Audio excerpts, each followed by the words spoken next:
vais pas te mentir, j'aurais fait signer des maillots. Ouais, j'allais dire, c'est quand même tes coéquipiers, le mec il joue avec Russell Westbrook, DeMar DeRozan et tout ça. C'est une relation très ambivalente dans le sens où d'un côté, ils te font faire tous les trucs relous imaginables auxquels tu peux penser. Le bisutage du rookie. Ah, mais à mort. Donc, les sacs à dos, tu vas m'apporter les donuts. Mais d'un autre côté, s'ils te voient baisser la tête une seule fois à l'entraînement, ils vont venir te parler, ils vont dire non, toi, tu continues à shooter, tu continues à jouer, on s'en fout, on veut que tu sois là pour progresser, t'es un bon joueur, machin.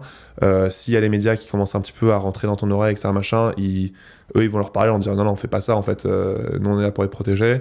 Si sur le terrain, il y a un mec qui veut commencer à parler un peu trop, qui veut se péter, etc., ils sont là, ils vont monter direct. Donc en fait, c'est vraiment un rôle de grand frère. Et quand en plus de ça, c'est des joueurs de cette qualité-là, moi, j'ai vraiment l'impression que Russ, il a initié ma carrière, tu vois. Il a allumé la flamme un petit peu, il a commencé à me servir, il m'a expliqué, écoute, pour l'instant, ça doit vraiment être tes spots, trouve-toi ici, etc. Et ça m'a tellement aidé. Ça m'a fait kiffer aussi. Tu t'es là, t'es gosse, tu regardes Russ avec l'équipe des US, tu regardes avec OKC, tu regardes DeMar quand il était à Toronto, etc. Maintenant, tu joues avec eux, c'est un truc de ouf.